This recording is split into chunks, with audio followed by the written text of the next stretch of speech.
Welcome to this explainer. Today, we are going to enthusiastically dive into the deeply hidden and frankly miraculous healing potential of your own mind. We'll be unpacking the fascinating principles laid out by Dr. Joseph Murphy and other profound thinkers on how our internal beliefs literally shape our physical reality. Seriously, if you've ever wondered how much control you truly have over your health, your well-being, and your everyday reality, you are in for an absolutely incredible journey today. Okay, so here is our roadmap for today. We'll start with the hidden healing power, then figure out who the captain of your mind is. After that, we'll cover the mechanics of miracles, look at some real evidence of the subconscious, and finally, we'll wrap up with the exact steps for unlocking your healing potential. All right, section 1, the hidden healing power. Let's uncover the incredible biological computer that operates silently inside you. So your subconscious mind is essentially a subjective intelligence that knows exactly what your body needs to maintain balance and heal itself. People often call it the most powerful computer in the known universe. But here's the catch. It is entirely subjective and irrational. Now, when I say irrational, I don't mean it's crazy. I just mean it doesn't argue with you. It doesn't use logic to debate your choices. It simply accepts whatever your conscious mind genuinely believes as absolute truth. Just think about how this hidden intelligence operates, day and night. It tirelessly manages everything from your digestion to repairing a paper cut, all without you ever lifting a conscious finger. I mean, when you eat a piece of bread, your subconscious seamlessly transmutes that into tissue, muscle, bone, and blood. It keeps your lungs breathing and your heart pumping while you're fast asleep. So if it has the blueprint and the sheer power to build and maintain your body entirely on autopilot, well, it naturally possesses the exact intelligence required to heal it, right?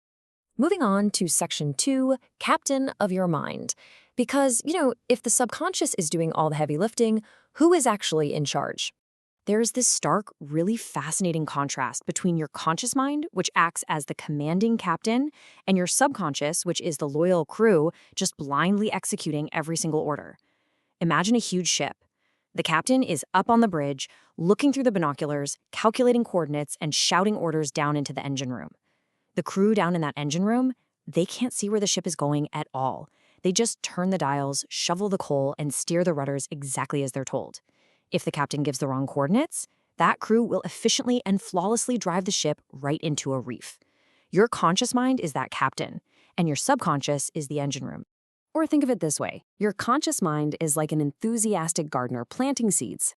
Whatever thoughts you habitually plant into the rich soil of the subconscious are eventually going to grow into your physical reality. The thing is, the soil doesn't judge. It literally does not care if you plant a beautiful, nourishing tomato or a highly poisonous weed. It's going to grow both of them with the exact same level of energy and dedication. Every habitual thought, every fear, every deep belief, it's a seed. Which brings us to section 3, the mechanics of miracles. How do we purposefully plant the right seeds to trigger profound physical changes? This raises a really fantastic question, and it's a great way to evaluate your own thoughts. Why do some healing visualizations or prayers result in what we'd call miraculous cures, while others seem to fall completely flat? Have you ever noticed that people of entirely different faiths, using completely different rituals all over the globe, often experience similar miraculous recoveries? It tells us something absolutely crucial. The healing isn't actually coming from the external ritual itself.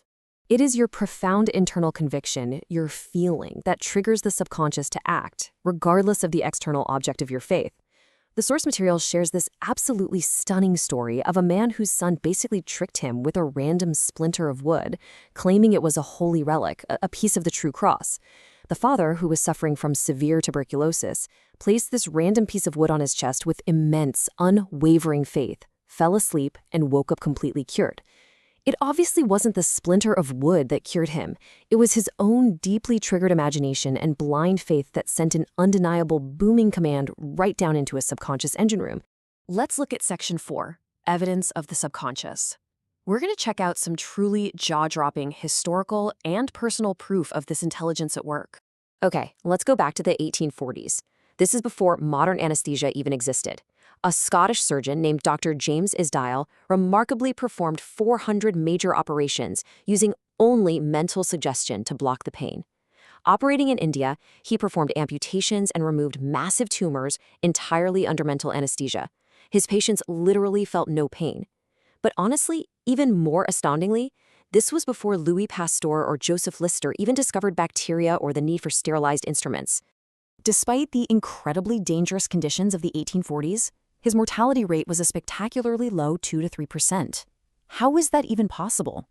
Well, it's because his subconscious suggestions actually built a mental wall that protected his patients from infection. Dr. Isdale suggested to his hypnotized patients that no infection or septic condition would develop. Their subconscious minds took this order from the captain, went straight to work, and marshaled the white blood cells to destroy any threat, perfectly preserving their lives. I mean, wow. But hey, everyday miracles happen too. Consider Dr. Murphy himself, who realized that the same intelligence that made his body could absolutely heal its own creation. He gave his subconscious blueprints of perfect health, and within months, his severe skin sarcoma was just gone. Or take a totally different example, a young boy facing eye surgery.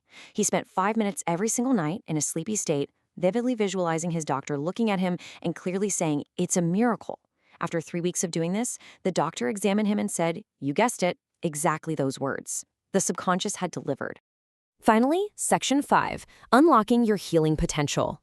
Let's explore exactly how you can harness this kind of magic for yourself. It really comes down to following this exact actionable methodology. First, relax your physical body. Second, enter a peaceful, sleepy state to lower your conscious barriers. And third, passionately visualize the perfect end result. See, when you're tense or you're overly trying to force an outcome, your conscious mind gets in the way.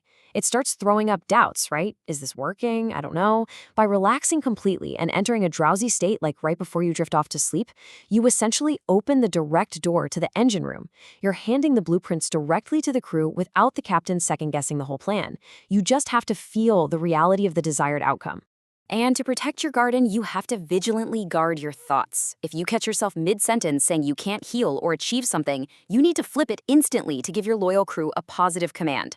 There's a great story in the text about a student who caught herself right before saying she couldn't afford an expensive travel bag.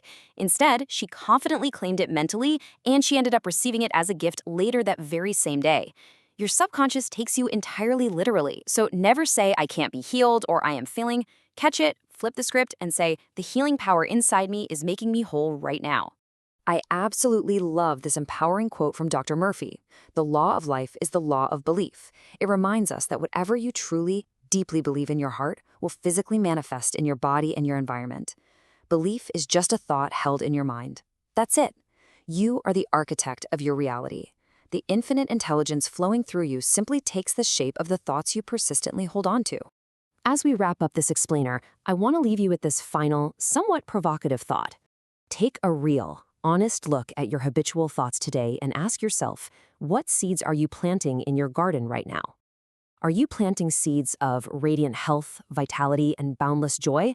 Or are you, maybe accidentally, scattering seeds of fear and limitation? Just remember, the crew in the engine room is always waiting for your command. So let's start planting beautifully and watch the miracles unfold.